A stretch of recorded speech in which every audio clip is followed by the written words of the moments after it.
2 secara langsung. Insiden bermula saat sekelompok siswa laki-laki duka kami sampaikan lewat breaking news. Kisah dimulai adanya kegiatan ospek mahasiswa baru di kampus IPB. Berbagai kegiatan senioritas junioritas sangat kental. Di tengah-tengah kegiatan, datang sosok senior bernama Maya sedang menginterogasi mahasiswa baru bernama Glenn, mahasiswa gagap asal Bandung. Kamu ngapain bawa tisu gulung? Di saat Glenn sedikit ketakutan dengan bicara gagap, Maya justru tertawa cengingisan melihat Glenn membawa segulung tisu akibat pilek. Rupanya sejak pertama kali melihat Glenn, Maya pelan-pelan menaruh perhatian lebih hingga semakin lama menjadi akrab dengan Maya. Persahabatan mereka pun berlanjut ke kopi deret hingga Glenn yakin jika Maya pantas dijadikan pendamping hidupnya dan menikah usai lulus kuliah.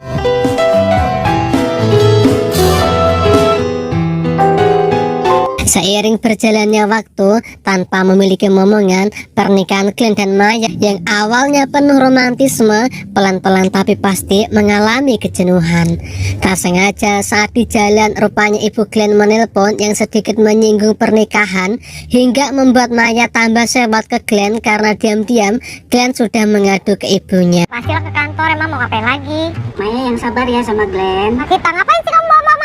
Glenn walau gagah berbicara, dia adalah suami penyabar yang selalu meredam segala bentuk kecerewetan Maya.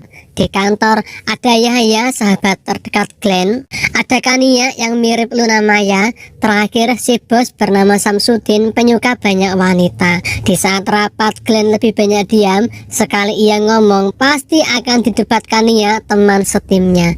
Padahal setiap hari Glenn sudah mendapat omelan dari istrinya. Apalagi saat menjelang PMS atau premenstruasi, suara Maya semakin garang hingga membuat Glenn makin trauma ke istrinya. Gak tiap hari aku PMS juga kali Glenn. Dia selalu mikirnya gue selingkuh mulu. Usai rapat, Glenn memotret dirinya untuk segera dikirimkan ke Maya sebagai bentuk laporan aktivitasnya. Menjelang pulang, ternyata Samsudin selaku atasan didatangi istrinya untuk diajak makan malam di rumah. Samsudin lalu berbohong dan beralasan ada rapat lagi, padahal ia akan makan bersama selingkuhan bernama Linda. Samsudin menasihati Glenn, ketika istri menuduh suami selingkuh tanpa bukti terus-menerus, lebih baik selingkuh beneran. Karena dengan adanya selingkuh, minimal masih ada enaknya. Masih ada enaknya. Lebih baik kamu selingkuh.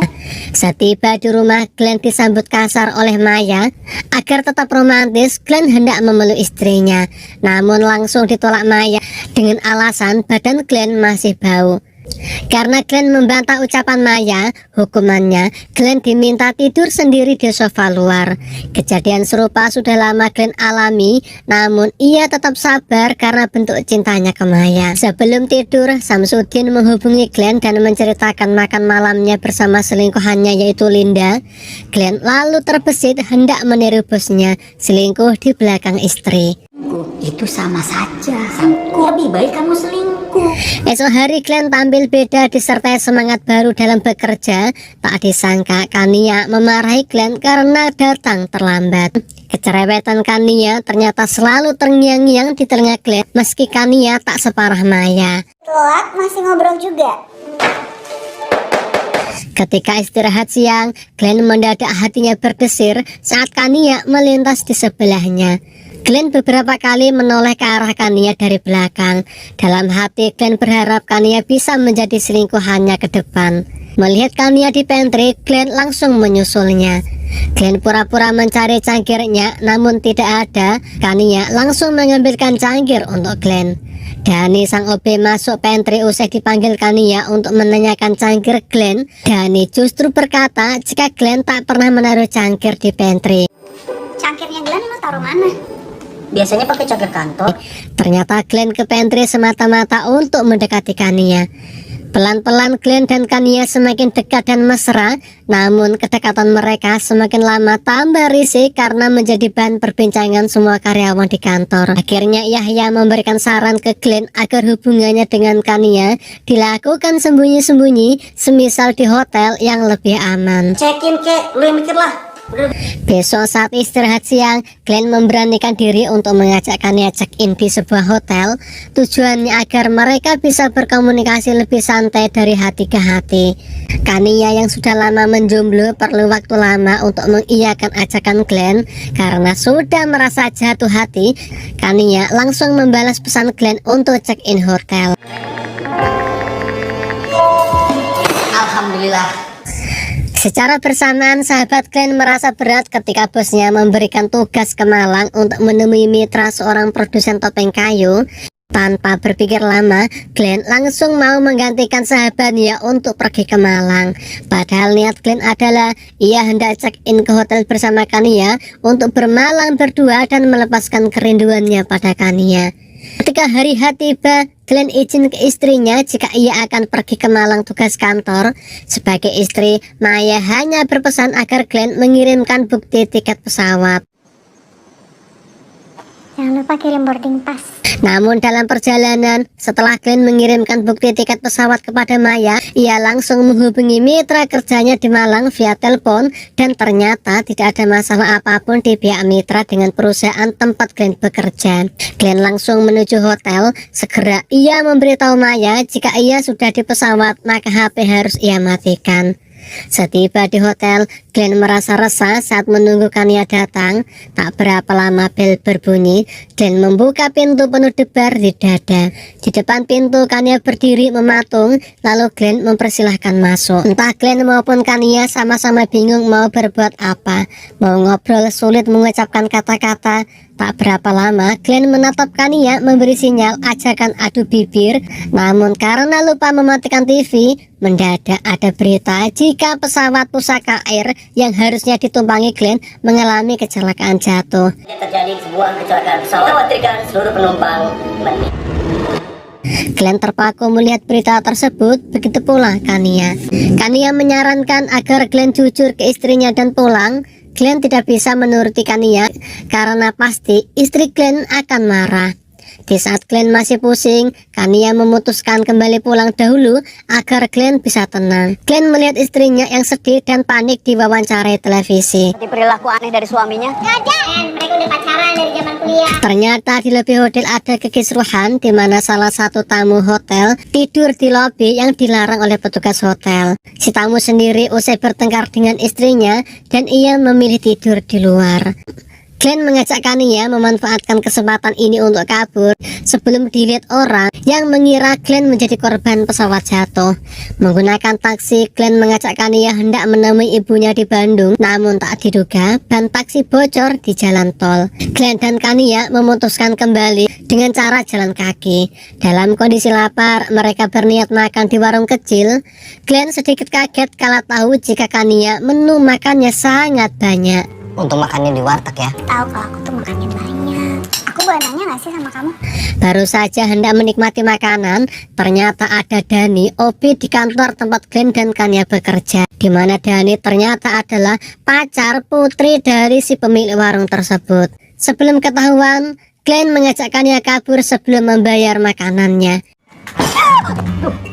Itu suaranya kayak kenal. Apa tuh? Akibatnya, Glenn dihadang pemuda kampung yang memaksa agar Glenn mau membayar makanan yang belum sempat ia makan. Betul, mereka. Tapi juga untuk ngasih pelajaran. Berarti kamu. Meski badan usai sakit dipukuli warga kampung, Glenn dan Kania mendatangi rumah Yahya hendak meminjam mobil. Dikira Glenn sudah wafat, Yahya sangat ketakutan ketika Glenn datang ke rumahnya.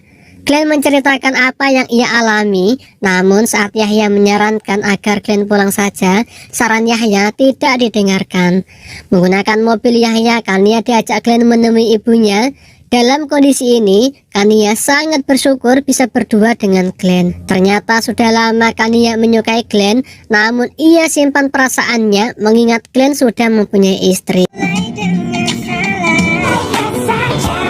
Dikira Glenn sudah wafat, dua tante Glenn bernama Mary dan Vera yang menemani ibu Glenn merasa ketakutan saat Glenn tiba di rumah. Begitu pula ibu Glenn serasa tak percaya ketika Glenn sudah pulang, karena ia mengira jika Glenn telah wafat sehingga ibunya langsung pingsan.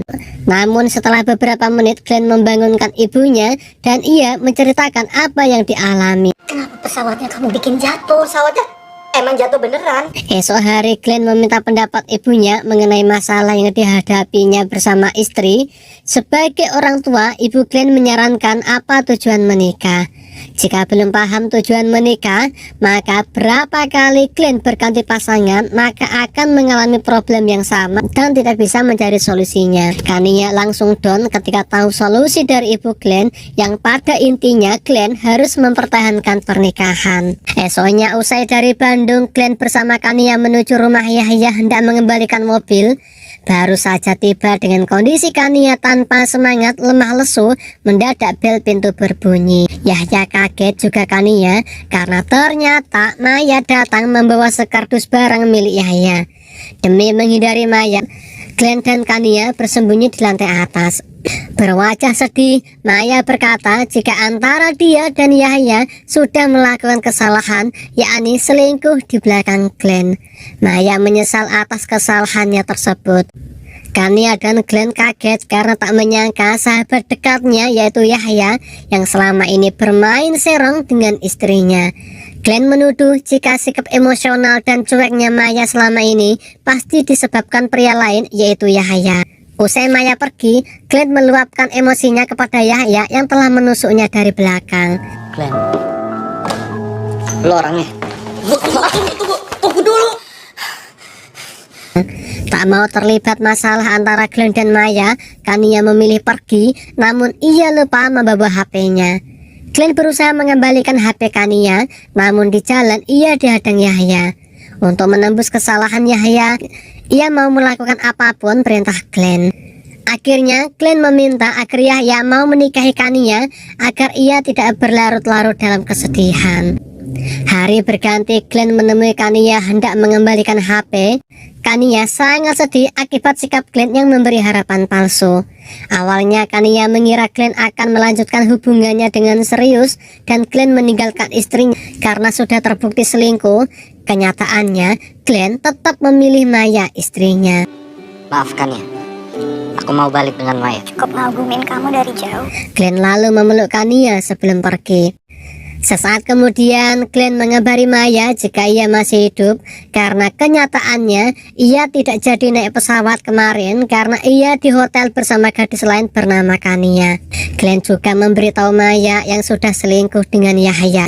Maya yang terkejut menyadari dosanya yang selama ini ia lakukan, dan di kesempatan berikutnya ia akan menjadi wanita soleha yang sepenuhnya setia kepada Glenn. Dan sampai di sini kisah selesai. Yang tersisa